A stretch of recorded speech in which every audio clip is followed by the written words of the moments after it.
mec qui s'appelle Xavier Davalmaison. C'est un bonbon caché, les spirales dans les serpents. Non, dans le fond des aquariums à Saint-Caron. C'est quoi, je monte pas dedans. Ouais. À la question « Qu'attend-on du poète qui s'avance avec son livre ouvert ?» le poète jurassien Alexandre Voisard répond qu'il nous parle de lui, assurément, avec sincérité et talent, et ce faisant, qu'il nous parle de nous, qu'il nous parle de lui comme de nous, que sa trajectoire lumineuse nous éclaire sur la nôtre. Chaque printemps, autour du 21 mars, journée mondiale de la poésie, nombre d'institutions académiques ou culturelles célèbrent dans un même élan la poésie sous toutes ses formes. Cette année, la médiathèque Valais de Saint-Maurice s'est jointe à l'événement et je suis donc très heureuse de vous accueillir, cher public, pour cette escale du Printemps des Poètes 2024 à Saint-Maurice. Je me réjouis plus encore à cette occasion de mettre à l'honneur et d'accueillir un grand poète de notre pays, Narcisse, à qui je souhaite la bienvenue et que je remercie très chaleureusement puisqu'il a accepté de venir à notre rencontre ce soir. Jean-Damien Humer naît le 14 juin 1967 à Porrentruy. Parcours traditionnel d'un petit garçon qui fait ses classes et joue du piano. À 19 ans, il obtient une maturité fédérale scientifique au lycée cantonal de Porrentruy, fréquente l'université de Genève, obtient une licence S-lettres, puis un doctorat en musicologie. L'enfant passionné de musique, lorsqu'il est devenu grand, signe des bandes-sons pour des pubs, des films, des spectacles. 2006, Jean-Damien Humer découvre Grand Corps Malade et le slam.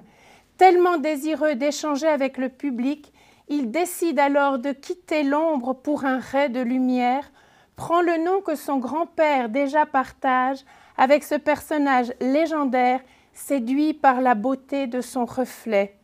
Narcisse est né et en 2013, consacré champion de France de slam à Jouer les Tours, invité pour une semaine de résidence à Chicago par Mark Smith, fondateur de la poésie slam, il participe à la création d'un spectacle bilingue. L'aventure s'accélère, les scènes s'enchaînent, les mots s'ordonnent, les sons et les rythmes crépitent, le poème s'écrit et Narcisse s'anime. Aujourd'hui, vos textes Narcisse sont publiés dans une trentaine de recueils et d'anthologies poétiques. Vous écrivez et vous avez fondé l'entreprise Narcisse Productions qui œuvre à l'organisation de concerts, la réalisation musicale et l'animation d'ateliers d'écriture. Bien d'accord sans doute avec Souleymane Diamanka lorsqu'il écrit « Même s'il est né de ma plume, si tu l'as aimé et qu'il t'a plu, ce n'est plus mon poème, mais un papillon de papier. Vous, Narcisse, vous confiez « Dieu sait que j'aime les mots, mais j'adore les bousculer pour qu'il ne reste que les idées, pour pouvoir lire à livre ouvert le fond de leurs pensées, parce qu'à l'endroit comme à l'envers, une belle pensée va résister. »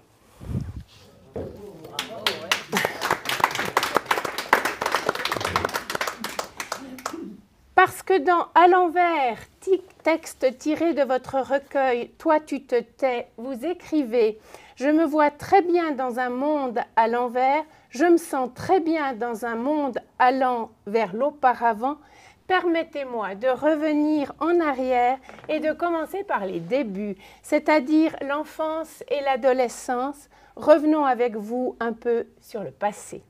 Roland Barthes écrit « Du passé, c'est mon enfance qui me fascine le plus. Elle seule, à la regarder, ne me donne pas le regret du temps aboli, car ce n'est pas l'irréversible que je découvre en elle, c'est l'irréductible. Tout ce qui est encore moi, par accès. Dans l'enfant, je lis à découvert l'envers noir de moi-même, l'ennui, la vulnérabilité, l'aptitude au désespoir, les moi internes coupés pour son malheur de toute expression. » Le petit garçon que vous avez été et qui vous regarde, est-il fier, Narcisse, de l'homme que vous êtes devenu ? Oui, il l'est. Bon, déjà, quand je vous entends, je me dis que je dois être très très célèbre et très très... Donc ça m'a beaucoup touché, cette présentation. Ouais, je crois que le petit garçon, le petit Jean Damien, il est content parce que je suis reconnaissant à la vie de pouvoir vivre de poésie. Et je me rends compte quand je vais dans des festivals de poésie ou quand typiquement dans le printemps de la poésie où je côtoie d'autres poètes et poétesses, je me rends compte que c'est assez rare qu'on puisse vivre de ça. Vous savez peut-être qu'en Suisse, dans le domaine de l'édition, on considère qu'un ouvrage de poésie est un best-seller à partir de 300 exemplaires. Hein? Si on a vendu 300 bouquins de poésie, les éditeurs sont contents. Mais on ne peut pas vivre de ça. Hein? Et donc, j'arrive à vivre de poésie avec des spectacles, avec des ateliers d'écriture, des livres et des manifestations diverses comme celle de ce soir. Et je me dis, le petit Jean Damien qui me regarde, il doit se dire « Ah, quelle chance il a, celui-là !» quoi. Donc oui, je crois qu'il peut y avoir une certaine fierté. Et je pense de plus en plus, en vivant une vie d'artiste, je pense de plus en plus qu'il n'y a pas de lien véritable entre le talent et le succès. Et quand je me dis ça, je me dis, je pourrais avoir beaucoup plus de succès et remplir des stades comme Johnny Hallyday, mais je pourrais avoir beaucoup moins de succès. Et être musicien de rue ou devoir faire d'autres métiers alimentaires pour pouvoir vivre. Et j'ai la chance de pouvoir vivre de ma passion. Et ça, ouais, je suis content. Alors, en octobre 2022, à Chicago, Mark Kelly Smith, poète américain, reçoit la médaille de Chevalier des Arts et des Lettres, décoration qui lui est remise pour l'ensemble de son œuvre et pour avoir créé le slam. Ancien ouvrier du bâtiment et poète-écrivain à ses heures, au milieu des années 80, il ambitionne de faire descendre la poésie de sa tour d'ivoire. Il veut fermer la porte à la poésie inerte de son époque, enfermée dans les livres et dans les salons, et il dit « J'étais en colère au début, donc ma poésie était un assaut, elle était un affrontement ». On parlera tout à l'heure de votre rencontre avec Mark Smith, mais vous, Narcisse, comment êtes-vous entré en poésie? En poésie? Oui, par la petite porte, involontairement, parce que, vous l'avez dit, j'ai fait de la musique pendant longtemps, dans l'ombre, et je me sentais un peu seul dans mon studio d'enregistrement. J'avais envie de partager ma musique avec des gens. Et là, je me suis dit, qu'est-ce que je vais faire? Est-ce que je fais de la chanson? Est-ce que je fais du rap? Est-ce que je fais du rock? Bon, le rap, j'ai vite vu que ce n'était pas pour moi, mais j'hésitais un peu en différents styles de musique. Et il se trouve que je ne chantais pas très bien, ou surtout que je n'avais pas trouvé la musique qui allait avec ma manière de chanter. Hein, parce que vous avez des chanteurs comme Jacques Brel, qui chantent très bien avec sa musique, puis vous avez des chanteurs comme Claude François, qui vont très bien aussi avec la musique qu'ils font, mais vous ne pouvez pas avoir les textes de Claude François et la musique de Jacques Brel, ça ne marche pas, et vice-versa non plus. Et j'étais un peu dans ce dilemme, quoi. Je n'avais pas trouvé une adéquation. Et là, tout à coup, quelqu'un m'a dit « Tu devrais t'intéresser à un nouveau phénomène qui s'appelle le slam, puis tu pourrais en particulier écouter cet artiste dont on commence de parler, qui s'appelle Grand Corps Malade. » Puis là, je me suis dit « Ça, c'est peut-être ce que je pourrais faire. » Et je suis allé à une soirée slam à Lausanne, et ça m'a plu, mais d'emblée, énormément. Je me suis dit « Waouh, ça, c'est quelque chose qui me touche. » Il y avait des gens fâchés, il y avait des gens touchants, il y avait des gens qui jouaient avec les mots, il y avait des gens drôles dans ces soirées, et je me suis dit, voilà, ça, c'est ce que je pourrais faire. Et donc, pour moi, au début, j'étais un musicien qui faisait du slam, comme Grand Corps Malade. Et puis, la vie a fait que petit à petit, je suis de plus en plus reconnu comme poète, comme auteur, plus que comme musicien. Et finalement, c'est très bien, ça me convient bien. Mais je n'avais pas prévu ça, moi. Alors, le slameur lyonnais Lee Harvey Asphalt donne cette très belle définition du slam, qui de fait n'en est pas une.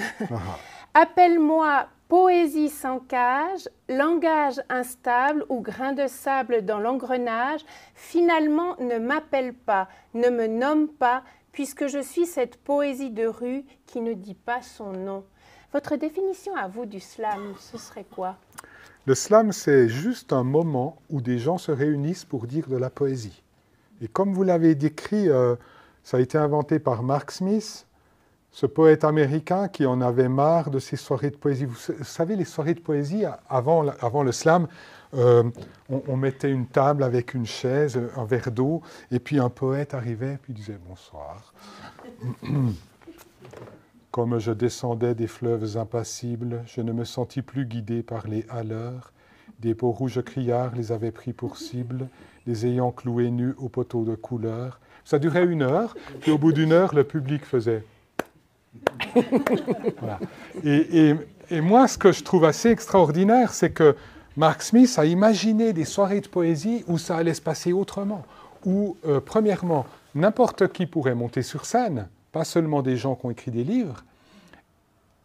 Et l'idée, c'était démocratiser. Hein. Il y a peut-être des caissières à la Migros qui écrivent des poèmes qui sont très intéressants. Et laissons-leur la chance de les dire. Et puis la deuxième idée de Mark Smith, c'était de demander au public de donner son avis. Alors, dans les soirées à Chicago, les premières soirées slam, des poètes montaient sur scène, puis après, des gens avaient des cartons avec des numéros de 1 à 10, puis ils mettaient des notes.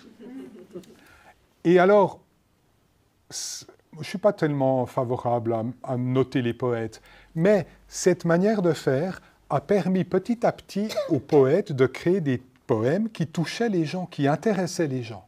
Parce qu'ils voyaient bien, si vous allez à une soirée de poésie, puis que vous avez des 2 et des 3 comme notes, le dimanche suivant, vous essayez autre chose, de plus touchant, de plus dynamique, de plus, je ne sais pas. Et donc, ça a conduit petit à petit les poètes à écrire des poèmes qui touchent les gens, qui les intéressent. Et c'est ça la grande force du slam.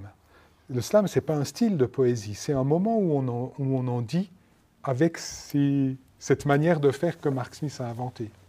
Alors, vous découvrez la poésie slam en 2006 et en 2013, vous devenez champion de France de la discipline. Vous quittez votre emploi d'informaticien à l'Université de Lausanne pour vous consacrer à l'art. La réussite d'une vie, c'est aussi nos proches et d'opportunes rencontres. Et cette même année, vous faites la rencontre de Mark Smith qui vous invite pour une résidence de 10 jours à Chicago. Créer un spectacle avec le fondateur du slam, c'est pas rien. Non, c'est pas rien. Et collaborer une seconde fois à l'occasion du Festival international de slam de Lausanne, c'est le cadeau. Comment s'est passée la rencontre avec cet homme et que vous a-t-il finalement appris? Et qu'est-ce qu'il est aujourd'hui pour vous? Oui, c'était émouvant parce que il y a très peu de pratiques, que ce soit artistiques ou sportives ou dans d'autres domaines, dans lesquels on peut rencontrer l'inventeur. Hein, si vous faites du basket, vous ne pouvez pas rencontrer l'inventeur du basket. Si vous faites du rap, vous ne pouvez pas rencontrer l'inventeur du rap. On ne sait pas qui c'est. Si vous faites du slam, vous pouvez rencontrer l'inventeur de votre discipline. Donc déjà, cette rareté-là m'intéressait, quoi. Et moi, j'avais vu des vidéos de Mark Smith, j'avais lu des articles sur lui, des textes, j'étais allé me renseigner sur Internet.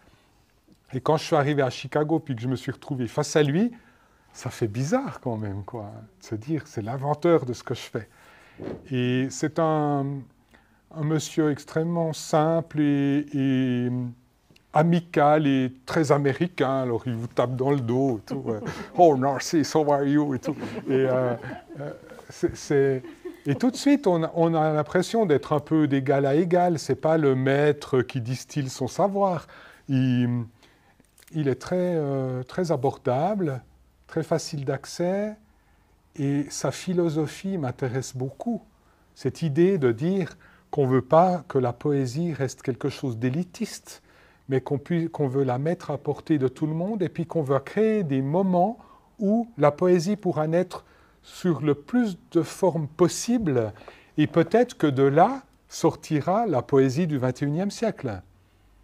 c'est une espèce de bouillon de culture, le slam, quoi, hein. On met ensemble des gens, on leur dit « dites-nous de la poésie », puis tout à coup, on se dit « waouh, ça c'est une forme de poésie qu'on n'avait pas imaginée, qu'on n'avait encore jamais entendue ». Il y a beaucoup de déchets, hein. Vous allez à des soirées slam, il y a des moments où vous allez vous ennuyer, mais ce n'est pas grave. Donc cette philosophie-là, moi, elle m'intéressait beaucoup. Et de pouvoir discuter avec ce monsieur qui l'avait inventé, ça m'a fasciné. Puis là, je lui ai dit, il a écrit un poème qui s'appelle « It », qui est un peu son tube. Et je lui ai demandé s'il était d'accord que je le dise avec lui, moi en français et lui en anglais. Il m'a dit « Oh ouais, bonne idée !» Et j'étais hyper fier, quoi. C'est un peu comme si vous chantez le pénitencier avec Johnny Hallyday, quoi. Pour moi, c'était... Donc, j'étais content. Et un peu intimidé et fier, et tout ça à la fois. Puis, Mark Smith, c'est quelqu'un de très simple. Donc, quand je suis allé aux États-Unis, j'étais chez lui, quoi. Et quand je me disais, je suis assis à la table de Mark Smith, je m'assieds dans son fauteuil et tout, c'est quand même... c'est touchant, quoi.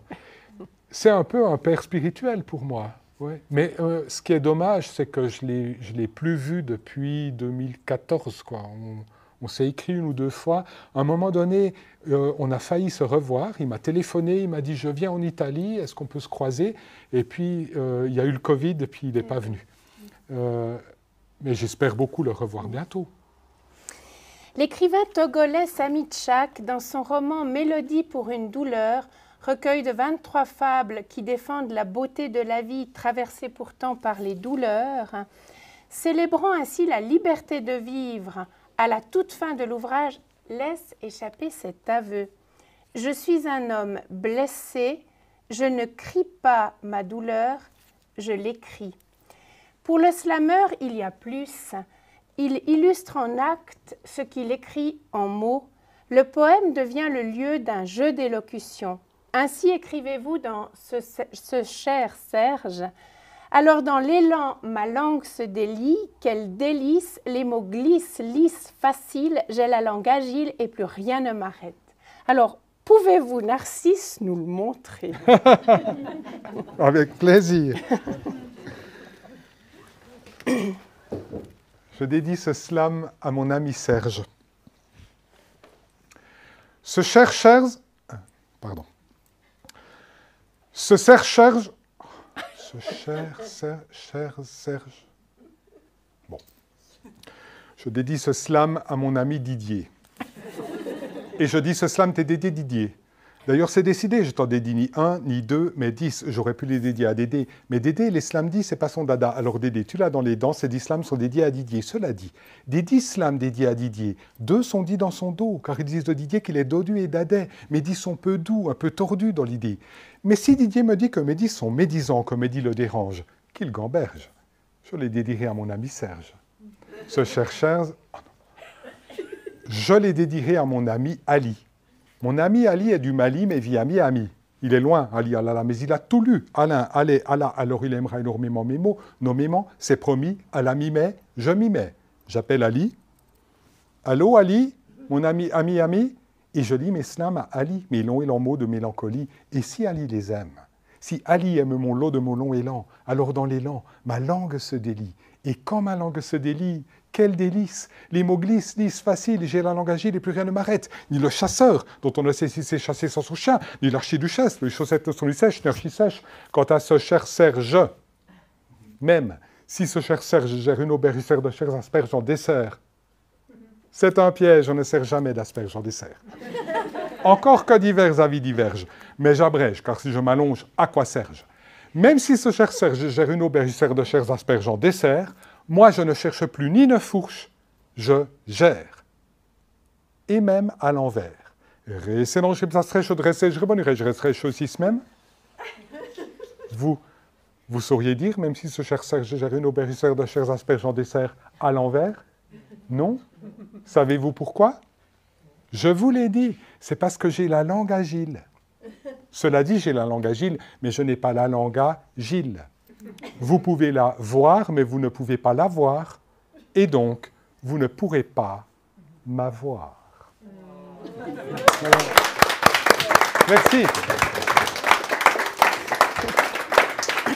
Merci. Alors la volonté de Mark Smith, sortir les poèmes de leur écrin, les partager, effacer les frontières, brouiller les lignes, créer un tribunal poétique. Et il raconte ceci. Quand j'ai commencé à lancer des événements, le public était très poli, comme dans les vieilles lectures traditionnelles. Donc, la première chose que j'ai faite, j'étais dingue, je suis sortie acheter des hochets pour bébés et je les ai distribués au public. Je ne me souviens pas exactement quand m'est venue l'idée de claquer des doigts.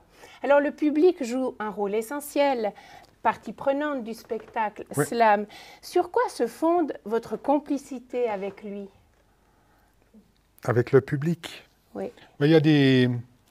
Elle est variable, elle dépend des textes, elle change beaucoup d'un texte à l'autre. Typiquement, là, ce que je viens de vous faire, pour moi, c'est du cirque. C'est-à-dire que j'ai essayé de vous amuser avec une technique. Et c'est ce qu'on voit au cirque. Hein. On voit un artiste qui... Attendez, je suis en train de perdre mon micro et ça, on ne va plus m'entendre. Voilà. On voit un artiste qui marche sur une corde et tout à coup, il fait un saut périlleux sur la corde et là, le public applaudit parce que c'est impressionnant. Et moi, j'essaie de faire la même chose avec des mots. Et d'ailleurs, on utilise souvent l'expression « jongler avec les mots hein. ». C'est ça, quoi, c'est du cirque. Vous avez ri plusieurs fois, je ne vous ai rien dit de drôle. Mais vous avez ri parce que je vous ai étonné avec... La dextérité, ça nécessite de l'entraînement. La phrase à l'envers, il m'a fallu 3 jours pour l'apprendre. Donc, dans ce texte-là, ce que j'essaie de créer avec mon public, c'est cet émerveillement qu'on a au cirque. Dans d'autres textes, j'essaie de faire réfléchir les gens. Parce que, je vous le dis, hein, moi j'ai envie de changer le monde. Un peu à mon échelle. Mais si j'écris de la poésie, c'est pour faire passer des idées, pour faire réfléchir, et pour peut-être que certaines personnes changent un peu d'avis ou se disent « Ah, je pourrais être un peu plus actif dans le partage de mes idées, quoi, quand il s'agit d'écologie ou de comportement humain dans la société, etc. » C'est pour ça que j'écris aussi. Donc, il y a des moments où j'amuse les gens avec des techniques, avec la dextérité des mots, et puis il y a des moments où j'essaie de faire passer des idées. Voilà. Alors, vous êtes issu du monde de la chanson. D'abord musicien, musicologue, puis vous travaillez vos mots en cascade de rimes, évoquant votre Kati Niki Nikita, texte très proche du sketch, vous confiez en mai 2010, en général, le sens précède le son. Je cherche des mots qui sonnent bien pour exprimer une idée préexistante. Mais pour Kati Niki Nikita, j'ai fait l'inverse. J'ai inventé l'histoire à mesure que je plaçais les mots. Alors Brel disait, le talent n'existe pas, c'est juste l'envie de faire quelque chose. Comment pour vous naît le texte à dire et est-ce qu'il y a une inspiration? À quel moment s'arrête le génie et commence le travail? Oui, je pense que l'inspiration, elle est plus du domaine du génie, mais encore que j'ai beaucoup de difficultés à me considérer comme un génie. Mais elle relève, ouais, l'inspiration, c'est le moment impondérable, c'est le plus difficile à maîtriser. Elle vient quand elle a envie. Donc, dans l'écriture, il y a un long moment qui est celui de trouver l'idée, de trouver l'inspiration. Et une fois qu'on a l'idée, écrire, c'est de l'artisanat. C'est une technique qu'on acquiert petit à petit. Et d'ailleurs, je me rends compte que j'écris de plus en plus vite. Mes premiers textes, je comptais 3 semaines pour les écrire. Et puis, vous savez peut-être qu'à un moment donné, j'ai fait des chroniques hebdomadaires sur la RTS. Donc chaque semaine, je devais écrire un slam sur l'actualité. Et j'en ai écrit 220. Et ça m'a appris à écrire vite. Aujourd'hui, je peux écrire en 2 heures un texte de slam, quoi. Parce que j'ai acquis ces techniques d'écriture. Mais trouver la bonne idée, ça me prend pas moins de temps qu'avant. Ça, c'est c'est un peu l'idée qui décide quand elle va venir à nous. Et je crois que c'est difficile d'aller chercher, se dire tiens, je vais m'asseoir quelque part et dans une demi-heure j'aurai la bonne idée. Ça ne marche pas, en tout cas pas chez moi. Alors, quand on évoque le slam, il faut considérer au moins 2 aspects complémentaires. Il y a la performance, la prouesse de la diction. Il y a aussi le message, qui est le vecteur d'une réflexion, vous l'avez évoqué tout à l'heure. Et il y a peut-être, alors je vais jouer sur les mots, l'émotion, c'est-à-dire le mouvement. En cela, le slam pourrait presque rejoindre le théâtre, dont il se distance pourtant par sa brièveté.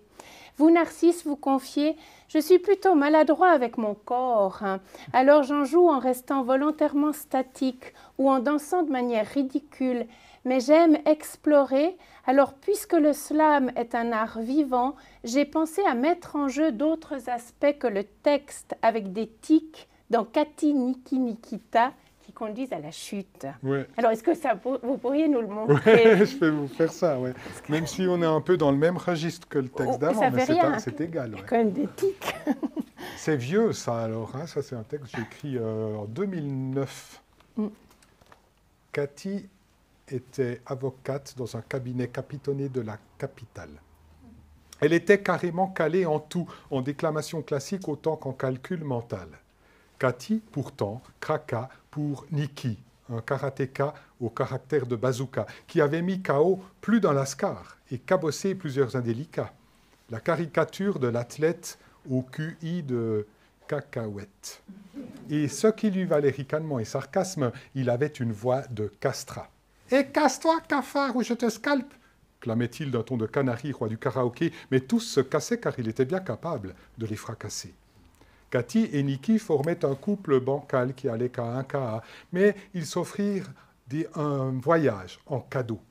Carthage, les Caraïbes, le Canada en cargo et cap sur le Costa Rica et chez les Incas, au bord du lac Titi. Caca. C'est le cas et ça devient délicat, car lors d'une escale au Kamtchatka, Niki tomba sur Nikita, qui le conquit. Exquise coquine sous son bikini rikiki, blonde viking au nez aquilin qui taquinait son whisky au bord de la piscine. Niki se dit « C'est parti, mon kiki ». Niki, Nika, Nikita, en catimini, sans quitter Cathy, ce fut la cata. Mais Cathy ne s'avoua pas vaincue. Acculée par le culot de cet inculte qui l'avait fait cocu, elle accumula la rancune. Le corps, sculpté à la muscule de son concubin culturiste, lui parut soudain ridicule. À lui et à l'autre succube, sa concurrente inexcusable, zut, j'ai un blanc. À lui et à l'autre succube, sa concurrente inexcusable, elle commit une revanche aciculaire. Moi non plus, je ne sais pas ce que ça veut dire, aciculaire. Mais c'était pour rendre mon texte moins cucu. Il faut savoir que Niki, comme un nombre colossal de ses collègues à Gros Biscotto et à Cervelle d'Asticot, vouait un culte incommensurable à sa bagnole, une corvette de collection décorée d'autocollants multicolores. Alors, Cathy cogna sur la corvette et commit comme un accroc qui aurait été causé par la Skoda de Nikita, un taco de l'époque communiste garé juste à côté, et elle plaça incognito dans le coffre de la corvette une Kalachnikov. « Ha ha ha, dit-elle, vous allez voir ce que vous allez voir, mais coco. » Lorsqu'il vit l'accroc, Niki entra dans une colère encore inconnue, tombant comme par coïncidence sur la Kalachnikov, il l'épaula et dégomma sa copine décolorée. « Connasse !» fut son seul commentaire.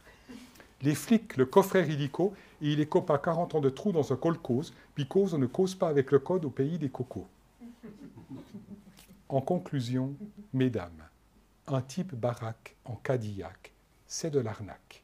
Le plus chic, c'est un gars sans plaque de choc et en transport public, mais avec une vraie voix de mec, même s'il a quelques tics. Merci.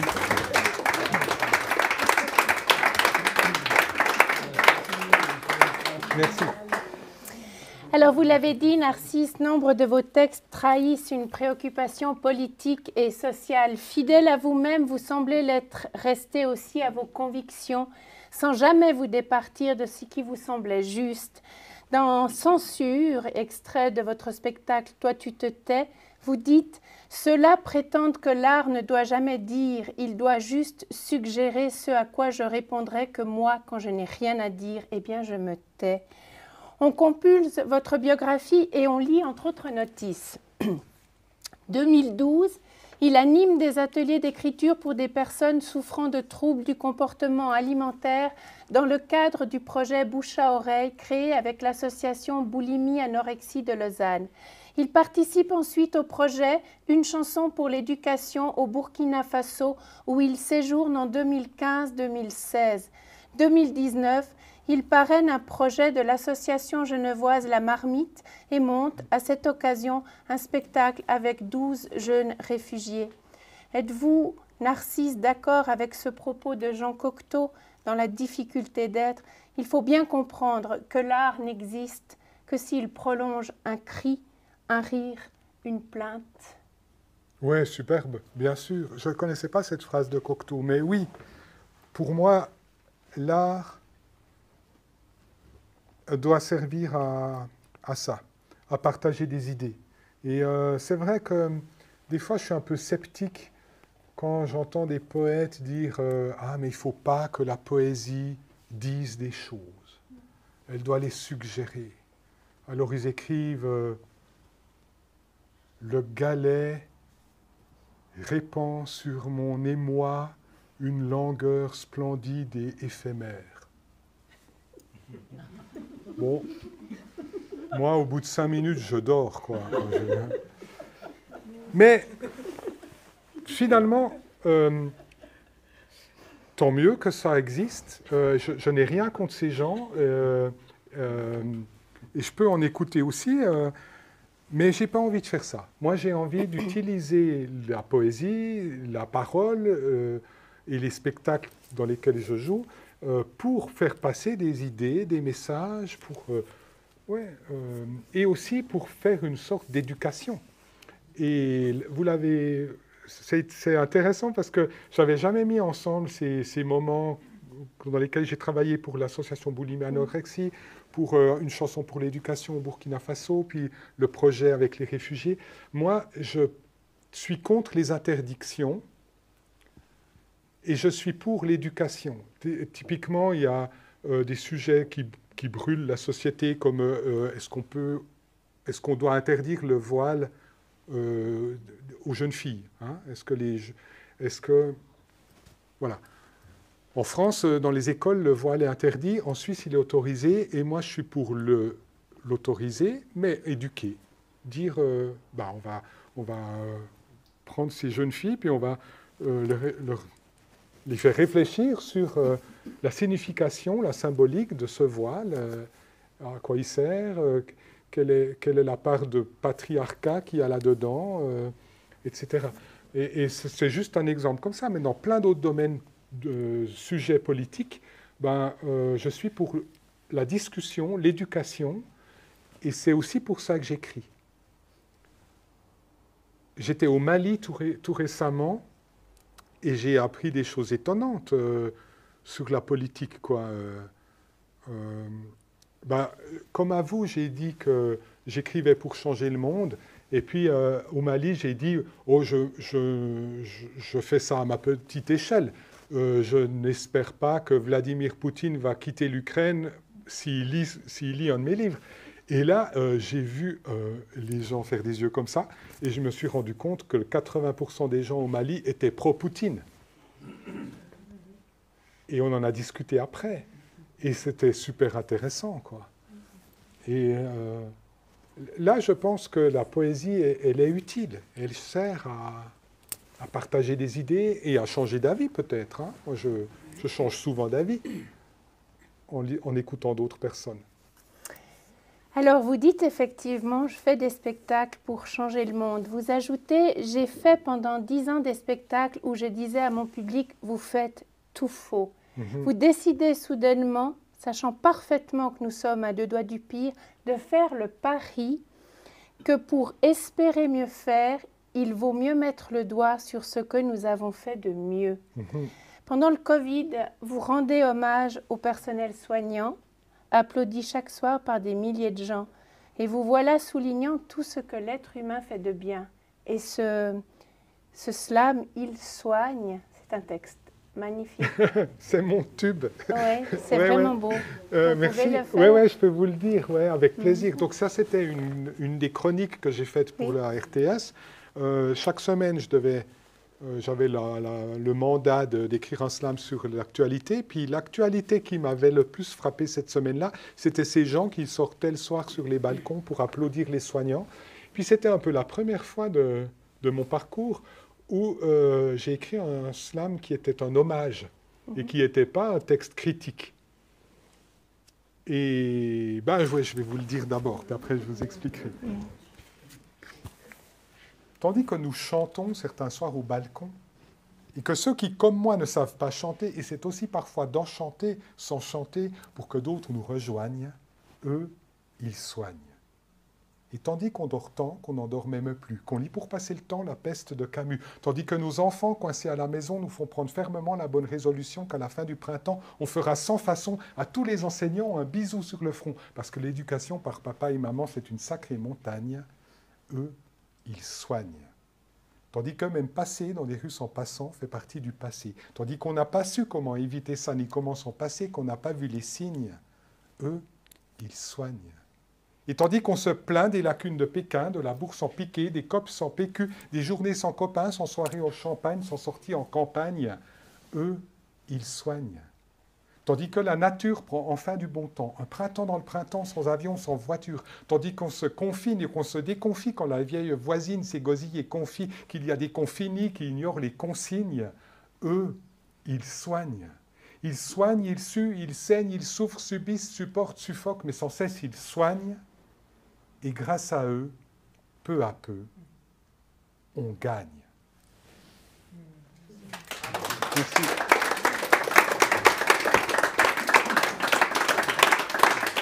Et quand j'ai écrit ça, voilà, c'était une chronique parmi d'autres. Je la trouvais assez réussie, mais sans plus.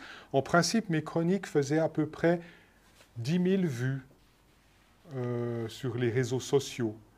Et là, celle-là, tout à coup, toutes les 5 minutes, il y avait 10 000 vues de plus. Et en quelques heures, elle est arrivée à passer 1 million.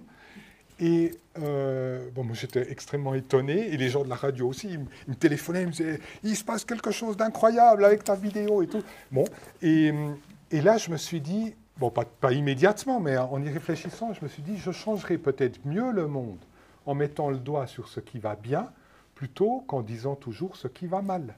Vous voyez, tout à droite, mon précédent spectacle s'appelait « Toi, tu te tais ». Et là, je voulais changer le monde en dénonçant tout ce qui me dérangeait, quoi.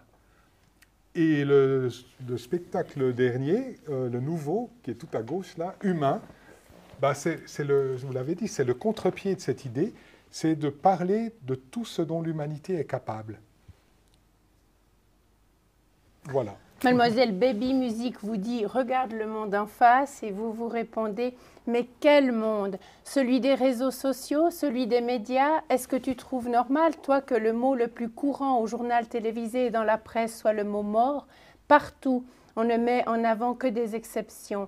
Les morts violentes sont des exceptions. Trump, Poutine, Elon Musk sont des exceptions. Moi, je veux écrire un spectacle sur l'humanité, pas sur ces exceptions. » Et Humain sort. Il est basé sur des travaux de grands scientifiques des 20 et 21e siècles. S'affiche donc sur l'écran qui est sur scène ce propos de Hubert Reeves. Les étoiles se contentent de briller, les bactéries se reproduisent, mais l'humain accomplit la plus haute performance jamais réalisée dans l'univers, prendre conscience de son existence et de celle du monde. Et j'ai trouvé que cette espérance rejoint parfaitement celle du poète Evtushenko. La seule chose qui pourra abolir à jamais la guerre, ce sera une modification de la psychologie de l'individu. Il est impossible que ceux qui auront survolé notre planète et l'auront admirée dans toute sa beauté et sa fragilité ne se sentent pas intérieurement transformés. Ils apprécieront d'une manière entièrement nouvelle la beauté de la terre, et le goût de chacun de ses fruits, de chacun de ses baies.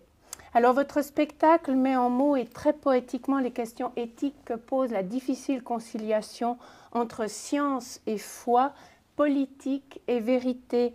Vous, qu'en pensez-vous aujourd'hui? La politique, la science, la foi, la beauté, enfin qu'est-ce que ce monde? Comment vous parle-t-il? Il va mieux que ce qu'on nous dit.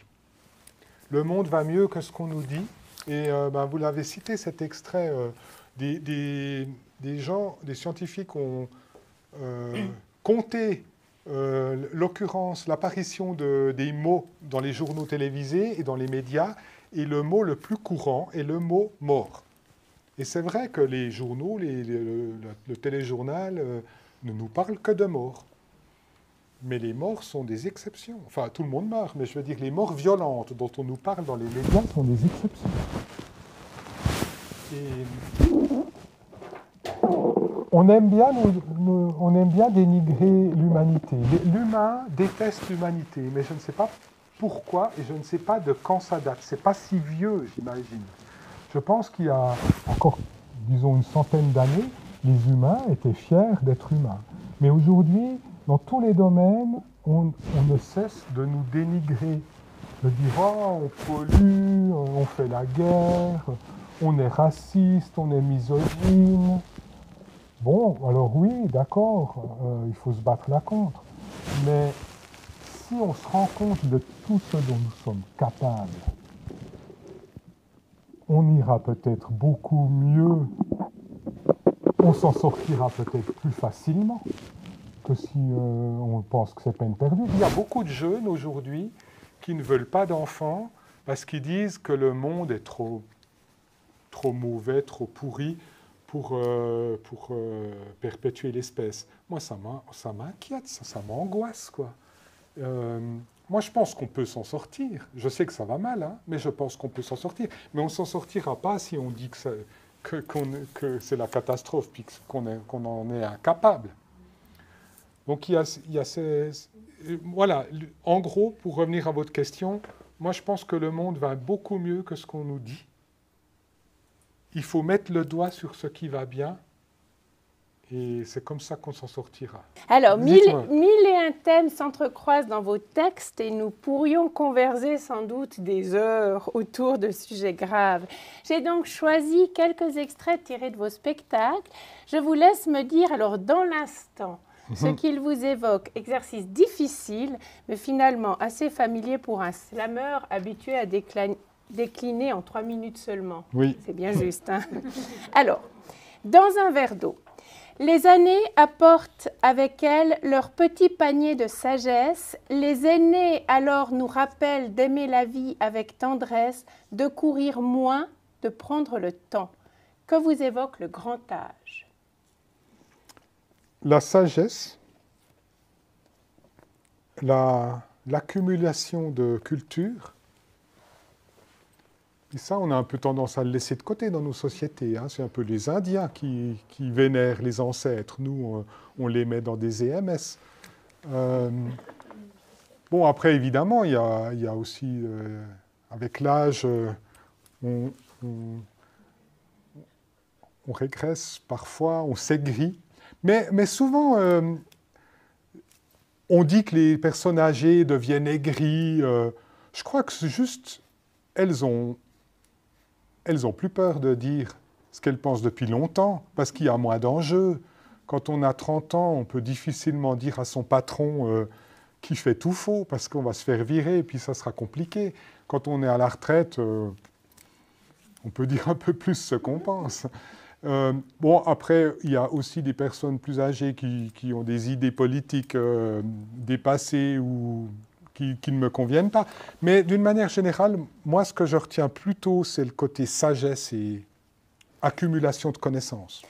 Nous allons nous mettre à inventer des histoires, et ces histoires merveilleuses de terres lointaines, de mondes fabuleux, vont nous donner envie d'aller voir. Alors, Narcisse, c'est le voyage. Est-ce que vous voyagez beaucoup? Oui. Oui. embêtant pour Greta Thunberg, mais j'adore voyager. Et c'est extrêmement enrichissant, je trouve, les voyages.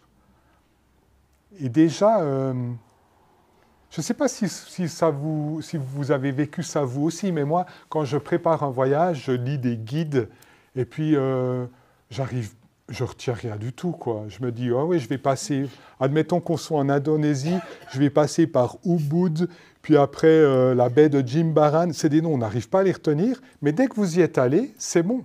Vous retenez ces noms, vous visualisez très bien les lieux, vous avez retenu des tas de choses de la culture, des gens, de la cuisine, des odeurs. Et de voyager, ça ouvre l'esprit d'une manière beaucoup plus puissante que de lire des livres. Quand Boeing a inventé le Boeing 747 dans les années 70, c'était le plus gros avion jamais construit, hein, qui pouvait emmener plus de 500 passagers et donc qui rendait les voyages beaucoup moins chers, genre 3 fois moins chers. On a dit cet avion est beaucoup plus efficace que la bombe atomique parce qu'il rapproche les peuples. Et je suis persuadé que ce n'est pas faux. Cette machine a permis aux gens d'aller rencontrer des gens éloignés et donc d'avoir moins envie de leur taper dessus.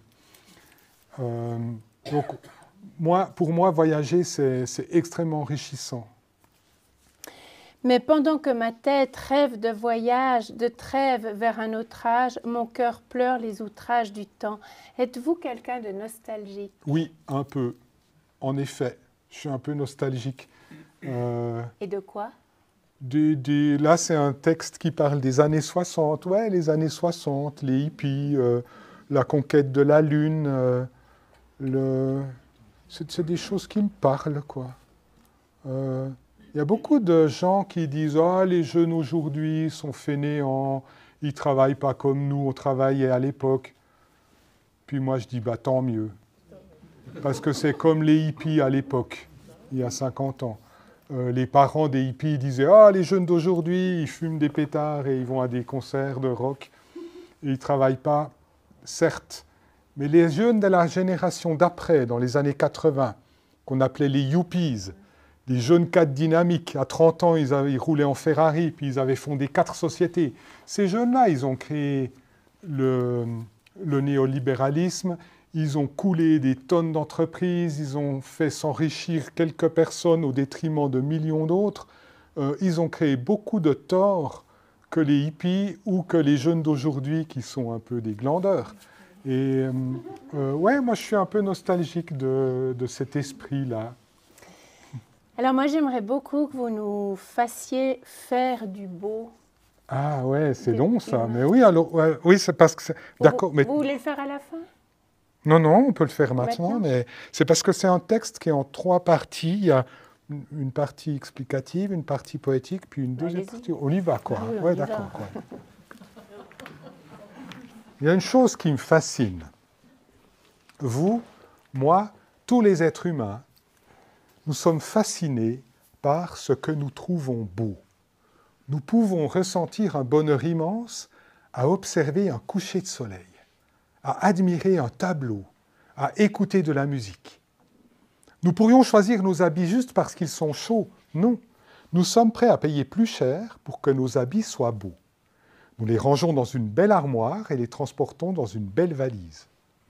Nous achetons souvent de préférence une belle voiture. Nous mangeons dans de belles assiettes, privilégions la bouteille qui a une belle étiquette quand nous allons dans un beau restaurant. Et sur nos téléphones, nous mettons un beau fond d'écran.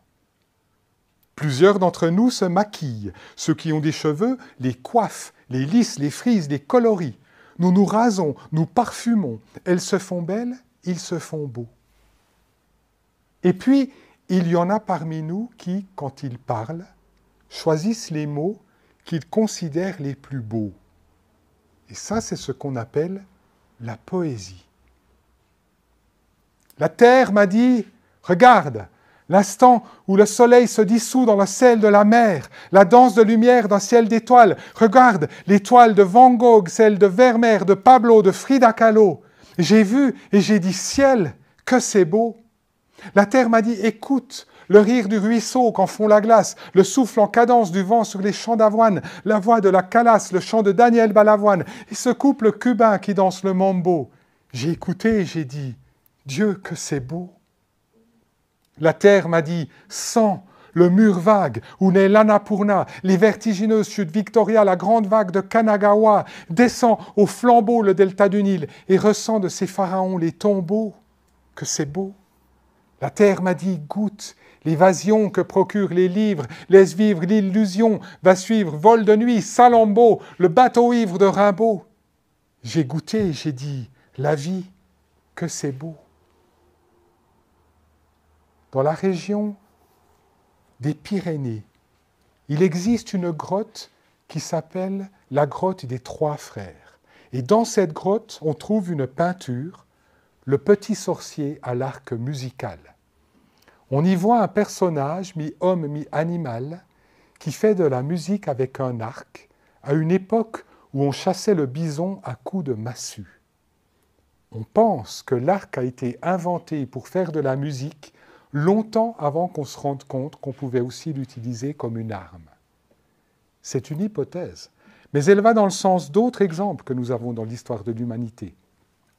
On sait que la poudre noire a été utilisée pour faire des feux d'artifice durant 600 ans avant l'invention du canon. Et le premier instrument de musique électrique a été construit en 1759, presque 100 ans avant l'invention de l'ampoule. Il existe d'autres inventions ou découvertes que l'humanité a utilisées tout d'abord pour créer du beau, bien avant qu'on se rende compte qu'elles pouvaient aussi servir à autre chose, à faire de la lumière ou à faire la guerre. Moi, ce que j'aime à retenir dans ces histoires, c'est que ce qui intéresse le plus l'humain dans tous les domaines, c'est de faire du beau. Nous sommes faits pour faire du beau. Nous sommes faits pour faire du beau. Voilà. Merci.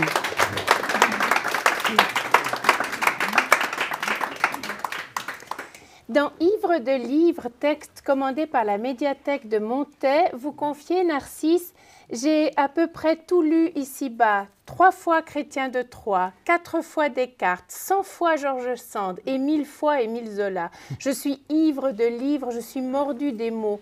Je montre aux incultes des livres cultes, aux diablesses des livres de messe, aux bienfaits des livres de recettes, aux moches des livres de poche. » Alors, avec quel auteur aimeriez-vous, Narcisse, partager un moment de la conversation? Et puis, un livre qui vous a marqué enfant? Oula. La conversation avec un auteur décédé, parce que les vivants, on peut toujours les rencontrer. Camus, ouais, Camus, ça serait bien. Saint-Exupéry, ouais. Pour cette capacité à avoir écrit le livre le plus lu après la Bible. Vous savez que Le Petit Prince, c'est le livre le plus vendu après la Bible. Et, qui est à la fois d'une simplicité étonnante et d'une profondeur inouïe. Donc oui, Saint-Exupéry. Ouais. Et enfant? Enfant, Tintin. Ouais, Tintin. J'ai lu tout Tintin. Je ne sais pas si je trouverais certainement quelque chose de plus intelligent, mais Tintin, c'est quand même extraordinaire. Déjà, bon, il y a cette manière de raconter des histoires d'Hergé qui est assez étonnante, incroyable, et puis cette qualité du dessin aussi, cette capacité à transformer en dessin des mouvements, ça je trouve que c'est assez fort. Puis ce que j'ai compris un peu plus tard, c'est que Hergé, à la fin de son œuvre, il jouait un peu de ce qu'il avait créé. En fait, il a détruit ce qu'il a créé, quoi. Si on prend les bijoux de la Castafiore, c'est un Tintin qui se passe uniquement dans le château de Moulinsart, il n'y a pas d'aventure. Donc Tintin, pendant 20 albums, est parti autour du monde, et tout à coup, Hergé dit « je vais le laisser dans ce château ». Et après ça, il fait Vol 714 pour Sydney, où il se moque des méchants. les méchants de Tintin, Rastapopoulos, Alan, ils sont ridicules. Rastapopoulos, il est habillé en cow-boy rose et tout. Et dans le dernier, Tintin et les Picaros, Hergé se moque des héros. C'est le capitaine Haddock qui part à l'étranger pour sauver la Castafiore, et Tintin, il dit « Non, non, moi je reste, je ne veux pas partir. » quoi. Enfin, tout ça est assez génial, quoi. Alors, avant l'ultime question, je vous propose, Narcisse, des questions simples pour des réponses du tac au tac. Le luxe dont vous ne pourriez vous passer? Le voyage. Et la cuisine. La cuisine, la gastronomie. Oui. Ah voilà, oui. Je savais ça. À quelle occasion mentez-vous? Pour ne pas blesser. Ouais, typiquement, ouais. Qu'est-ce que vous aimeriez changer en vous? Les cheveux. Non, ça va. Non, non, je ne sais pas. Bon, évidemment, ça serait pratique si j'étais plus jeune, quoi. Parce que j'ai commencé à faire du slam à passer 40 ans, puis ça va, mais ça serait cool si j'avais 25 ans. Le casting idéal d'un dîner chez vous? Le casting dans le sens des gens les invités, ouais. qui sera à ma table? Ouais. Nelson Mandela, Saint-Exupéry, Geneviève Rare, Maurice Ravel, Jacques Brel. oui. Ah, il n'y a pas de femme. Attendez, il y en a plein, hein, mais non, mais qui pourrait être la femme que j'aimerais avoir à manger chez moi? Myriam Makeba, peut-être. Hein. Ouais. En amour, vous aimez mieux une vérité qui fait mal ou un mensonge qui console? En amour avec mon amoureuse, qui est ma compagne depuis bientôt 40 ans, c'est la vérité. Ouais. Votre plus grand moment de solitude? Oh.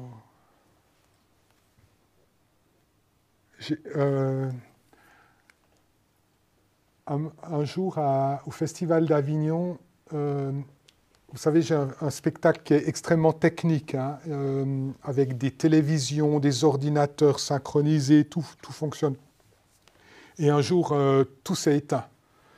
Donc je commençais mon spectacle, j'ai joué pendant 5 minutes et pouf, tout s'est éteint. Et là, il fallait tenir la salle pendant 1 heure. Et ouais, là j'étais vraiment pas bien. Ça, c'était pas facile. Si un enfant vous demandait la définition de l'amour? Elle est très individuelle, elle change beaucoup d'une personne à l'autre. Moi, j'ai la chance de vivre avec la même personne depuis très longtemps. Et je ne pense pas que c'est un exploit. C'est juste que la vie a été faite comme ça pour nous. Mais je ne crois pas qu'il faut viser un amour inconditionnel et exclusif avec la même personne pendant toute sa vie. Mais si ça se fait, c'est génial. Mais ça ne doit pas être un but. Et enfin, pouvez-vous slammer « Toi, tu te tais » ? Ah ouais, avec vous alors. Ouais, bien sûr. Ouais, parce que c'est une phrase quand même qu'on entend souvent. Hein. Toi, tu te tais.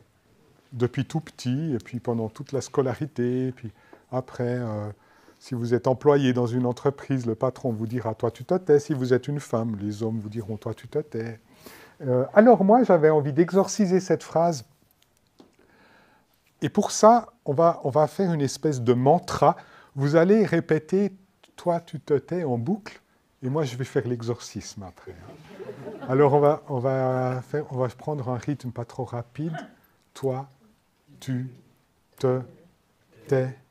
Toi, tu... Et vous continuez, hein? Tais.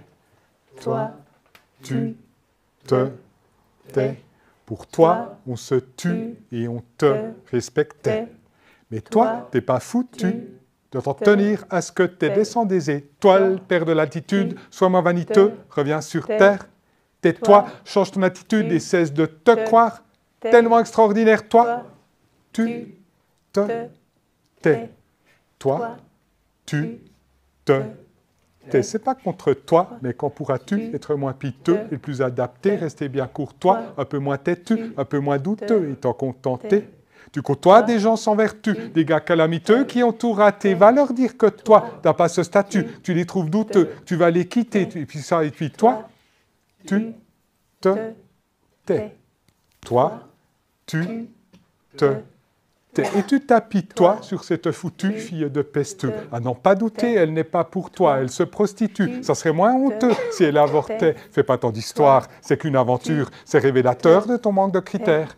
C'est notoire que tu es immature. Écoute le pasteur, récite un pater, et puis après toi, tu, te, t'es. T'étais-tu toi, mais toi, tu, te, t'es. Ils m'ont dit, toi, tu crois que tu tues, toi, le succès. Tu te prends pour le roi, t'es qu'un maladroit. Toi, tu veux faire des thunes avec tes mots. Tu te crois le plus beau, t'es qu'un rigolo. Toi, tu veux faire des tubes, mais t'es distinctement hors contexte.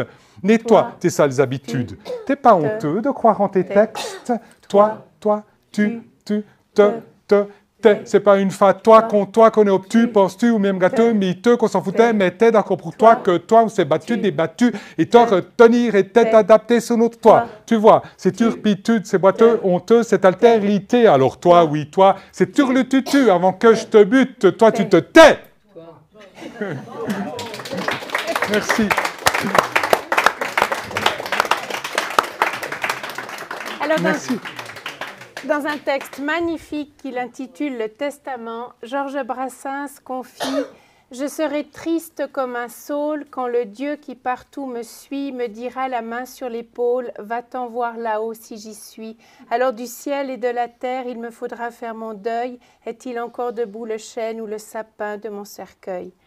Bernard Pivot avait coutume de terminer son bouillon de culture par cette question. « Si Dieu existe, qu'aimeriez-vous après votre mort l'entendre vous dire ?» Je vous la pose donc en hommage à Brassens et à Pivot.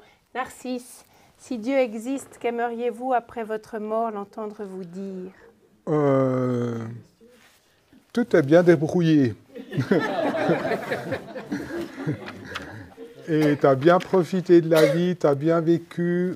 Tu as fait ce que tu pensais juste. Tu as profité de la vie, pas profité des gens, hein, mais tu as profité de la vie, des belles choses de la vie. Tu as bien vécu, bienvenue. Je pense que ça, ouais. Ouais, je pense. J'aimerais bien m'entendre dire ça. Parce que je vis dans le respect de mes convictions, de l'humanité. Et puis aussi avec un côté un peu épicurien, en aimant voyager, en aimant la cuisine, la gastronomie, en aimant les gens, en aimant rigoler, en aimant tout ce qui est beau, l'art, la peinture, la musique. Et oui, c'est ça en fait. Pour moi, la vie, c'est ça. Puis la vie d'après, si elle existe, je ne m'en préoccupe pas tellement. On verra bien. Moi, ce qui m'intéresse, c'est de bien vivre maintenant sur Terre. Est-ce que dans le public, il y a une question ? Il a raison. Merci. Alors, je vous propose de clore et puis, monsieur Narcisse sera à vous. Alors, arrivé au terme de cette soirée, permettez-moi, Narcisse, un chaleureux merci au nom de tous pour cette heure entre ce soir et demain, pleine du chant qu'on entend quand il est fini, des mots tout bas et du bruit, de l'eau lointaine qui tombe et du vent qui fuit, heure sereine. Et oui, ce soir, pour faire résonner la vie, vous avez donné magnifiquement la parole à la poésie et de la musique à vos mots. Avant de partir, vous nous laissez une dernière leçon d'humanité et d'amour, vous qui dites, pour s'écrire feuille à feuille, pour marcher côte à côte, avancer deux à deux, c'est tout bête, mais il faut être au moins deux. Je donne, tu prends, je donne, on s'adonne, on se comprend, on se surprend, on se pardonne, on s'éprend, on s'abandonne, on s'étonne, et c'est ainsi qu'on apprend. Puisque les mots se conquièrent, Les livres nous survivent et parce qu'une rose, c'est comme un livre, Narcisse, oups, permettez-moi de vous offrir cette rose en reconnaissance pour tous les mots dits et ceux à venir. Narcisse, merci. Merci à vous. Merci beaucoup.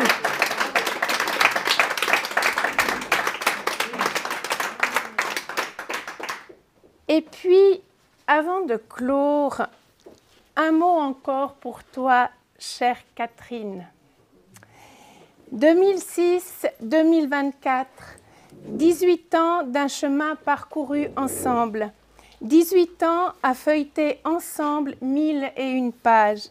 18 ans ensemble à traquer derrière la naissance d'une phrase l'écho d'un battement intérieur. 18 ans avec toi pour rencontrer plus de 100 écrivains ou personnalités.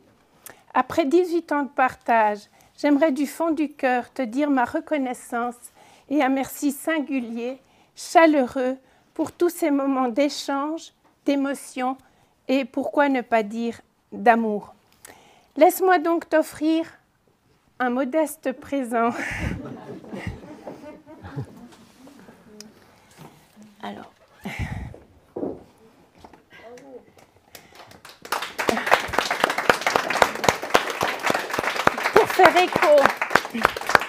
Pour faire écho à ta joie de vivre et à la lumière de ce sourire que tu as partagé sans réserve, ce breuvage né de notre terre, issu du domaine des muses et qui, pour libérer nos âmes, dans un verre tient et la chaleur du soleil, et la couleur de la rose, et le goût du sang, et la tentation de l'eau qui est propre à être bue. Ce n'est pas de moi. Et pour faire écho à ce métier du livre que tu as tant aimé, un crayon et un carnet dans lequel évoquer l'essentiel, une découverte, un détail, une passion, bref, la vie, la tienne, c'est l'avenir que je te souhaite à toi et à Serge, libre et belle.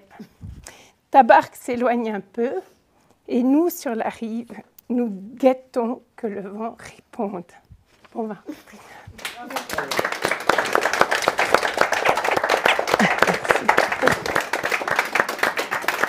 C'est notre attaché culturel qui s'en va. Ah ben, c'était touchant, bravo. C'est-à-dire, j'avais préparé aussi un petit mot moins poétique que Geneviève et bien moins que Narcisse, évidemment.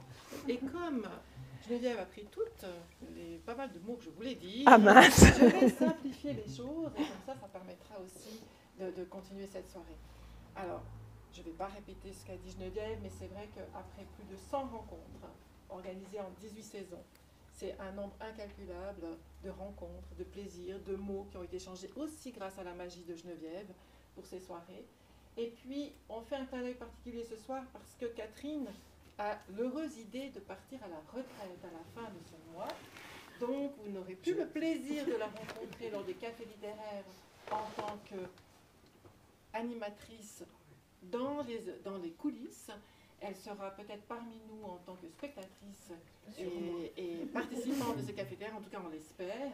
Et puis c'est l'occasion aussi pour nous de donner un petit bouquet de fleurs printanier. On a déjà eu l'occasion de fêter Catherine de manière privée pour son départ de la médiathèque. Donc on aimerait encore remercier infiniment Catherine pour tout ce qu'elle a fait durant ces 18 années, toujours compagnie de Geneviève, parce que ça fait un sorte de couple particulier pendant ce café littéraire.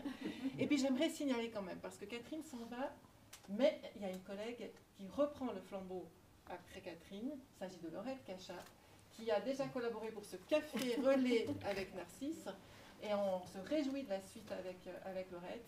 Et puis surtout, on espère te voir pour le prochain café littéraire, qui aura lieu le mardi 28 mai, avec un écrivain qui provient de ces lectures qui sont faites dans le cadre de l'association Lettres Frontières. C'est un écrivain roman qui a reçu ce prix Lettres Frontières en 2023 pour son livre La Cabine. Donc on vous invite à revenir le 28 mai pour finir cette 18e saison, 17e, je ne sais plus où on en est, mais enfin voilà, pour finir cette saison du café littéraire avant d'en reprendre une autre, toujours avec Geneviève, avec Laurette qui nous fera le plaisir d'organiser ce café littéraire, et avec vous, cher public, j'espère qu'on vous retrouvera aussi le 28 mai et les saisons suivantes. Un grand merci encore à Narcisse, un grand merci à Geneviève, et puis place à la partie apéritif qui est aussi agréable. Merci à tous. Merci.